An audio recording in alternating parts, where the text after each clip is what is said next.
you very much indeed. I don't really know how to follow a confession that my girlfriend had just tried to wax my arsehole, but, you know, as an opening gambit, wow, you know, welcome to my first ever comedy gig, and welcome...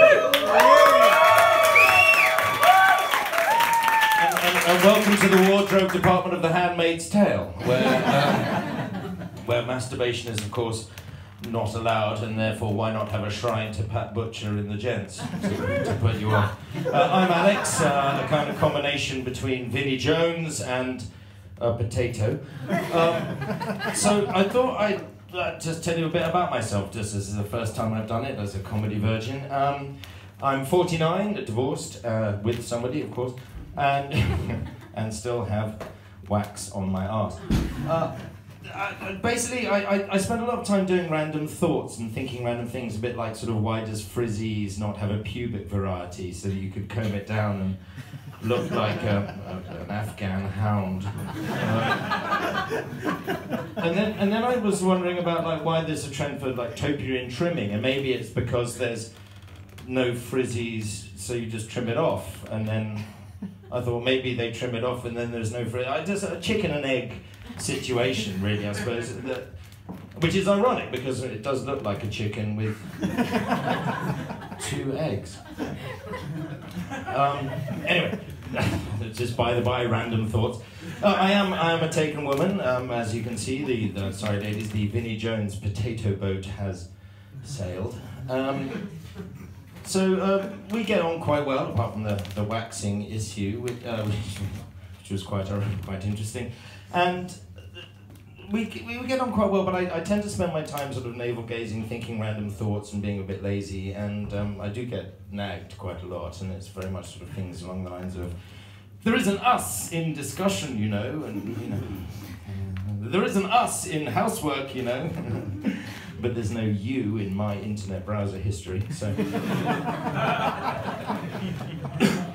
No, I tell a lie. We do get on very well, because I did once suggest that there was an us in unusual sexual practices. And we do get on quite well. I mean, there is definitely a we in golden shower. Well crafted, yeah. No, she doesn't drive. Well, she drinks a lot, of course, you know, for the thing, but no alcohol. I'm the piss head.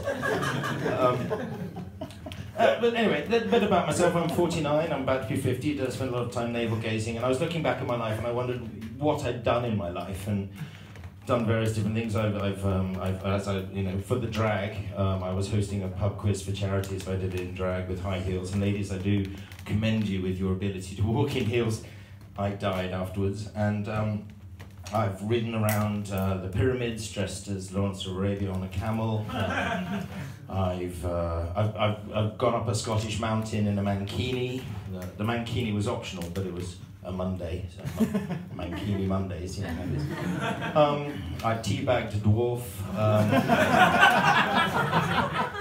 Do you want to hear the story of that? Yeah. Okay, this is about 10 years ago. I was at Edinburgh, at the Edinburgh Fringe, in doing a show called The Phone Book Live, and it was a fringy thing based on the concept that anybody's funny enough or good enough to read the phone book and make it interesting. And at the same time, there was a late night variety show at the Underbelly called Spank. I don't know if anyone's heard of that? Yeah? Now, in Spank, which is 11 till 2, they have this little section called Nude Promo, or Naked Promo, where anybody from anywhere in the Fringe can come on and be naked and promote their show. So after a few beers, I just thought, yeah, I'll give that a go. So I had the phone book, and I was naked, and they gave me a kind of a little pep of a gassy beer, and I came on with the phone book around here, covering it on, and I came on, little nervous fartlets. And the weird thing about when you're naked and trying not to fart is you kind of got this clench. Well, when you're wearing jeans, that's fine, but you know, when you're naked, it just looks like you're just trying to look buff. So I was there, and there was the microphone, and I went, hello, just here to read the phone book, and tipped the phone book that way, squinted at it, and then lifted it up slowly to read the lines. And I looked out at the audience going, Thompson J, Mornington Crescent, 0207. And I could realise that, you know, there was this room of sort of faceless silence, and half of them were thinking, shouldn't they put Freezies on that? It would look like an Afghan hound. The other half were going, is it cold in here? Has he been swimming? Glad I didn't have chicken tonight. Now the other half of this time, and I was there thinking, my God, this it can't get worse. But it could. Because at this point, also on the bill was a stand-up comedian who's very, very funny and a lovely, lovely lady, but suffers from dwarfism. I will call her TLD because I love her very much. Who thought it would be hilarious to come on stage with a camera and scrabble around, I suppose, between my legs, taking photos of my chicken tonight.